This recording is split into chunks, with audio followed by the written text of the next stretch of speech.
This is Dio, and in this video we are going to take a dive into Century Orchestral Strings arcs. Our arcs, or dynamic bowings, are fluent dynamic motions with the strings. There's only so much you can do in the traditional realm of sustained notes and mod wheeling between non-vibrato to vibrato, but the reality is that's not really what goes on with strings. For the most part, they weave in and out of dynamics. It's never just a static thing. And that's essentially the role of the arcs. It's to cover those dynamic expressions that you cannot do with a mod wheel or traditional sustained patches. And I want to say I probably use them about 50% for all my string writing. They're actually that integral to get completely photo or audio realistic renderings of your strings. And in this video, I'm going to show you some different examples on how to use them. And why don't we just get into it? Let me play a little bit first here with our first violin Sordino, playing arc long 2 bows. So you have that double motion on the bow. It's almost easier I just play it and then you'll totally understand what I mean.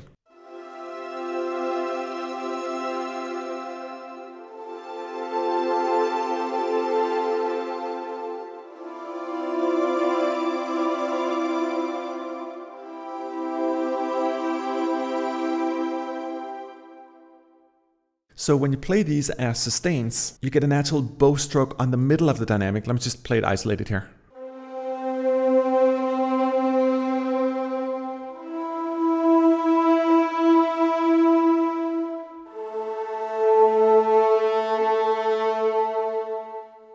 And you can hear it started burning through on that last note. One of the wonders about Century is that when you see a patch like this, it's actually stacked in multiple velocity layers and multiple speeds as well.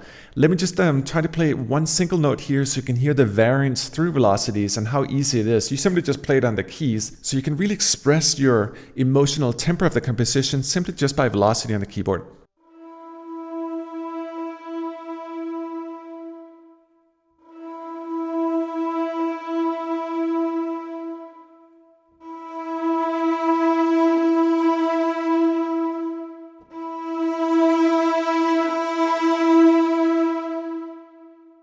But let me just exemplify it a little more. Right now we have this patch loaded here.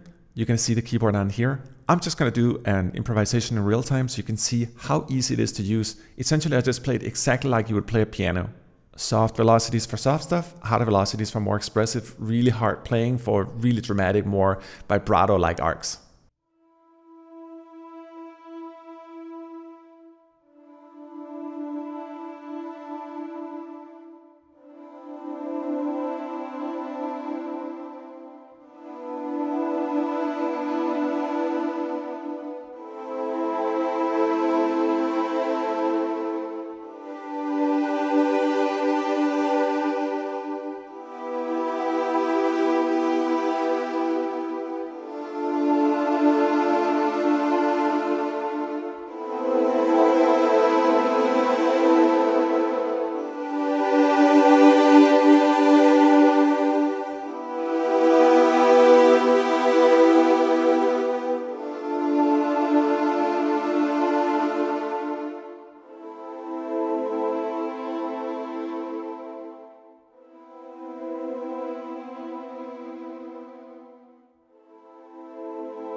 Okay, maybe I got a little bit carried away, but it's just fun. It works. It's inspiring. You play it on the keys. It's right there with you. And we actually have a freebie for Century Strings as well, where you can try some of the arcs here. It's really as easy as I'm playing it.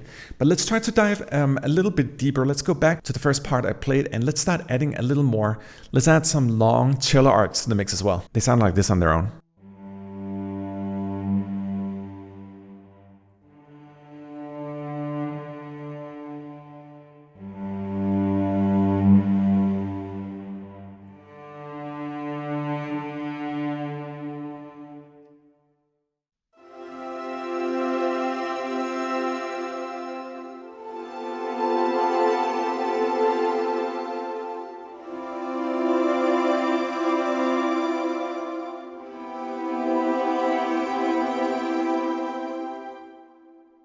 and adding basses.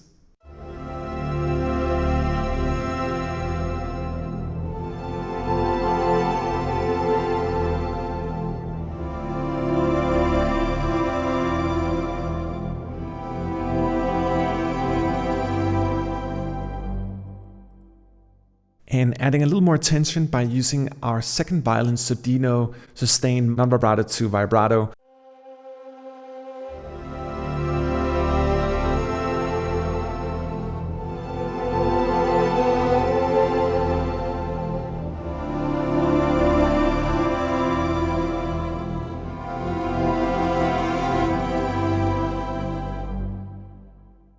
And adding a little bit of second violin Sordino tremolo.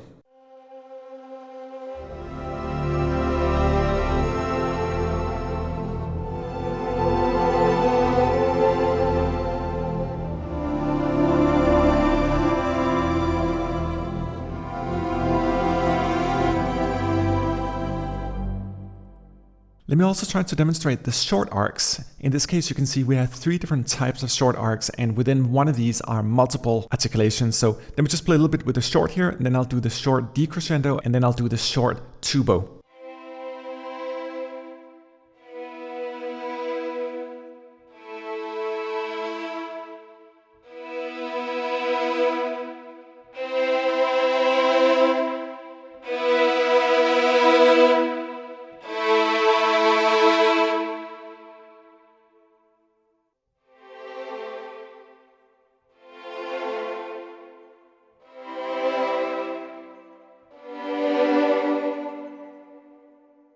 And the beautiful arc short tubos. So again, a dynamic arc, but with 2 bow strokes on it.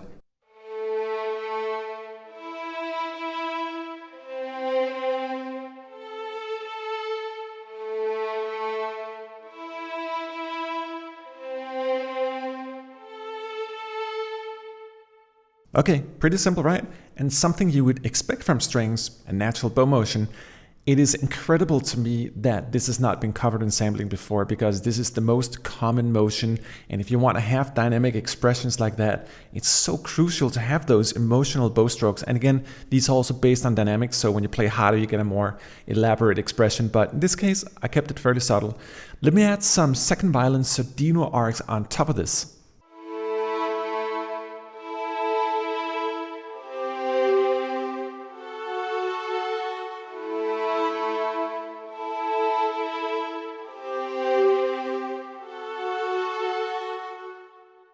Let me just play those second violin Sordino arc short 2 bows by themselves as well. Beautiful. You can hear they had a more silky quality, and it is absolutely vital if you want to get that Newman, that lush but sad, emotional, silky sound, that you start mixing both Sordino and non-Sordino strings. Let me just show you what they sound like standalone. You're going to notice that silkiness in them, that breath and air.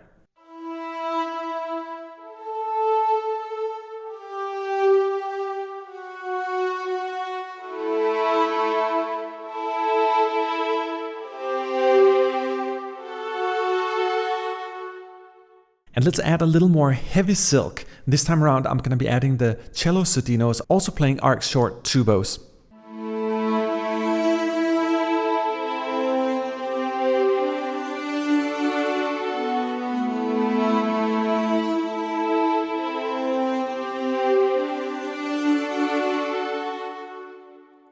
And you can hear I'm actually using the 2 bows and a different timing with the cellos here. It just means that the instruments are starting to talk together. They don't always have to follow the same pattern. You get a lot more expression when you do it this way. Then we also add the basses Sordino, so a lot of bottom silk, if you will.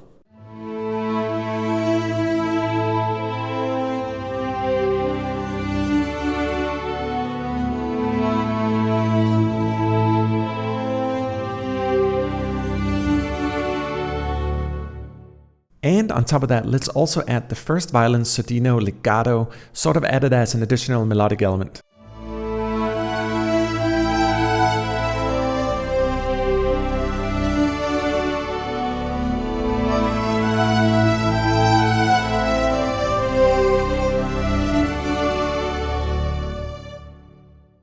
And why not? We're in computer world, so we can do anything we want, right?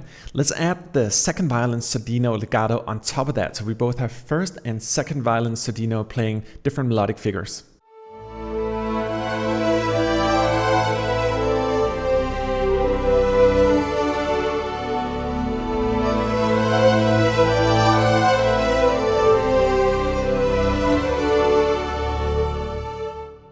Let me just isolate the first and second violin Sordino legato here so you can hear it.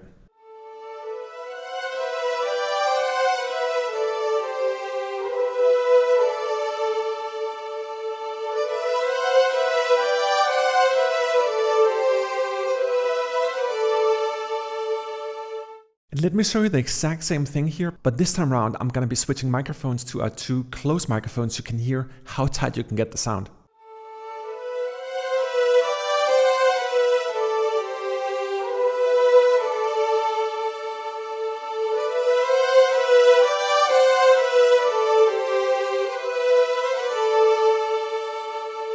And adding some reverb to it.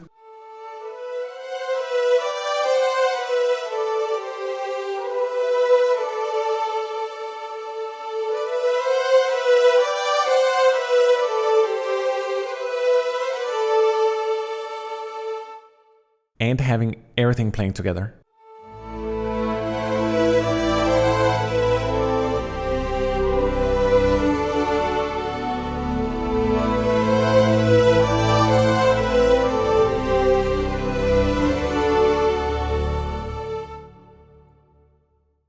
One thing we haven't talked about in this video is our speed control here, and it's actually half of the power of the bows, because the speed knob here will trigger different sample sets. So it's not just that everything is velocity based. When you play soft, you get softer arcs, and when you play harder, you get more pronounced arcs, but it's also when you use the speed knob here, you can actually speed up the bow stroke here. It's really, really effective and great for more of that dynamic orchestration where things move around and it's not always in 120 BPM.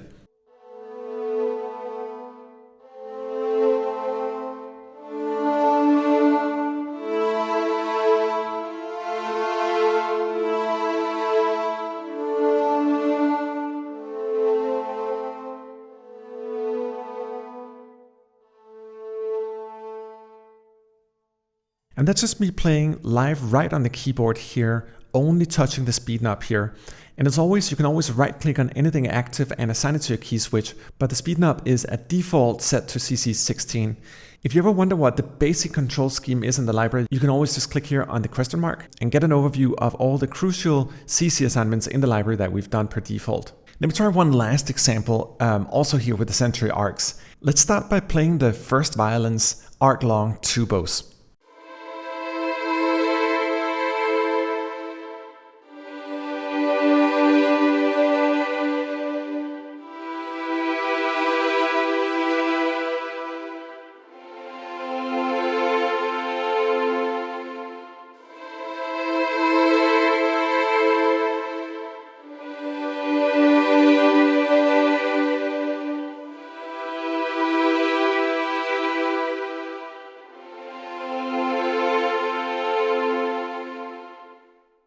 And let's add the second violin's arc long two bows on top of it.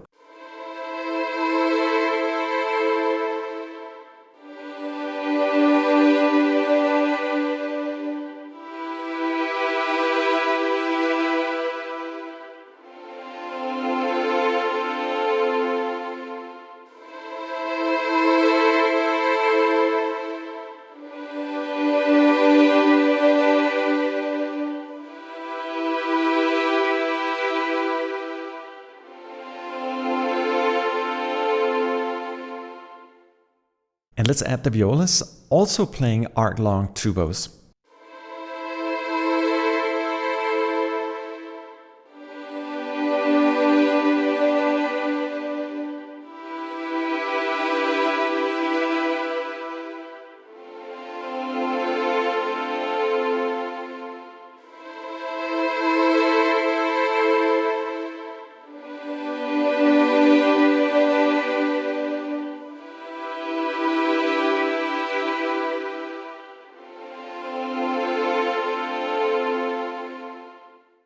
And let me also add the cello Sordino, also playing arc long two bows.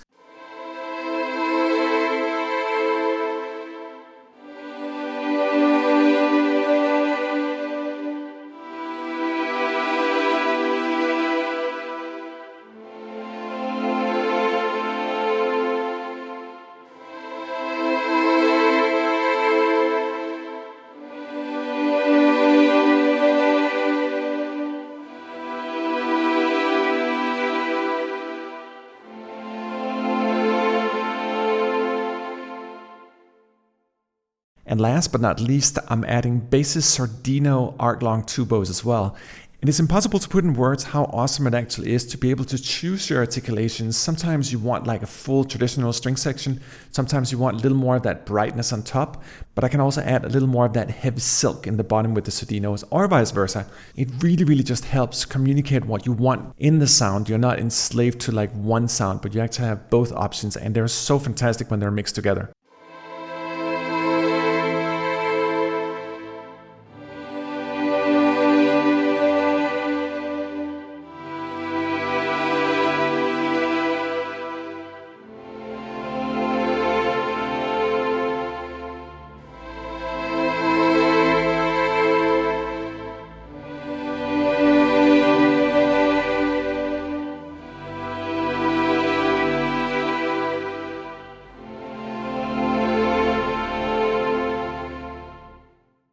And then we just turn on the reverb here, dial up the Valhalla a little more here. I love to have a little bit of reverb on the end of the strings. It can create a little more of that lush atmosphere around them. But with Century, you can do whatever you want. You have the whole mics here. We have the close mics that I'm really going through in our microphone video. And use reverb if you want. Don't use it if you don't want, but the options are there. I like to have a little bit on. I think it helps just bring a little more shine to the sound.